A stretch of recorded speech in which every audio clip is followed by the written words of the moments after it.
Hello, YouTube.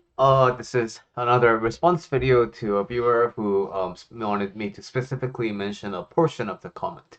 So, um, my friend here has commented that what he is fearing is that sexual orientation OCD, and based on my brief Googling, it is obsession and compulsive thinkings around what is my sexuality? Am I hetero? Am I homosexual? Am I bi? And what if I am something? And then the lack of clarity around this subject of sexual orientation, and therefore this ties in with this person's fear about society judging them. So it's not, like there's one layer of what if I'm gay? And there's another layer of if I am gay, then there's gonna be so many things working against me. How do I weather that storm? And so, the comment that was specifically asking me for more advice was next paragraph. With SOOCD and the people with Asperger hate touch, so maybe this person could be asexual. And I fear because I felt like I had romantic attraction towards a man, and I'm afraid of being gay because I will have to face so many challenges. And a lot of OCD comes from here. So maybe I am not. I want to stop feeling bad for this. So that's the sort of the situation described in under 2 minutes. But now, the things that I've been advocating in the past few videos still apply to this, like I say in my comment, right? Um, you have the concourse of general direction of society. And then when your authentic self goes against that grain, it's gonna be a bad time. So it doesn't mean that it's all bad. You just need to make a committed decision about what direction do I want to go to. Do I want to sacrifice a little bit of my authenticity? If it'll mean my life is going to be temporarily easy, good. There's nothing wrong with that.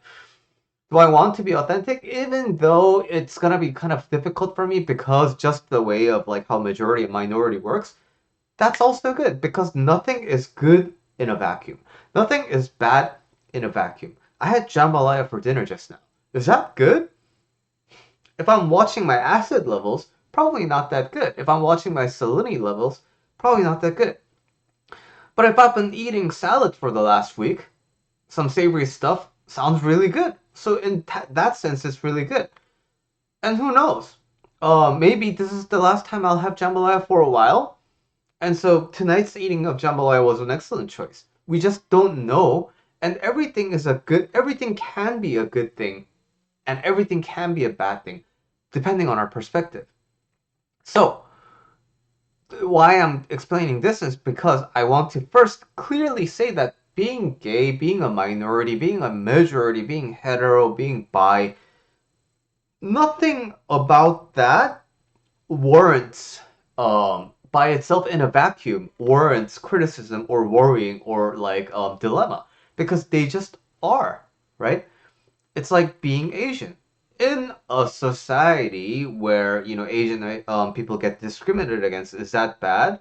Yeah, but in an Asian dominant society, is it good? Yeah, or like, I mean, it's just accepted. Well, compared to not being an Asian in an Asian minority dominated society, being an Asian is good, right? So nothing exists in a vacuum. Everything is good or bad depending on the perspective. And now, what I'm usually advocating you do is you pick your perspective instead of making the world pick your perspectives for you and suffering because of that. But all of this stuff flies right above your head when you're in the suffering state, right? So if you're actively crying and having a bad time and a friend comes and is like, hey man, just look at it from a like, different perspective, like try to see things in a positive way, it's not gonna work, right? If your boyfriend dumps you and like and cheated on you and you're having a really bad time, like, but and I come along like, hey, there's like other fish in the sea, that's terrible, right? So it all, whether this registers or not, really depends on whether you're in a state to receive advice or not. Like, are you open and flexible to change your thoughts and consider other ideas and evaluate them, right? But when you're actively feeling bad, you can't do that because it's a mental state that's sort of designed to keep you in that zone focused, right? Which is good when you're trying to process the emotion, but it's bad if you just keep getting stuck in the loop of the emotion. So the actual point of this video is that you can review all of these videos, right? When you're not actively feeling good. I mean, when you're not actively feeling bad. But when you are actively feeling bad, at first, you're just gonna feel bad, right? But no feeling lasts forever. It always needs to be refreshed by a trigger, whether that be an external trigger or whether that be an internal trigger because of habituated thought patterns, right? So, when the current wave of feeling bad dies down, you have to review these videos and consider these ideas as a reaction. And I talk about this in one of my other videos too. And then you're gonna feel bad again because this is a habituated thought pattern already, right? So, and it's designed to be obsessive because it's like a form of OCD. So the next time you get this, you're gonna feel bad. But then when the wave ends, you have to make it a point to review the videos and review them like other perspectives.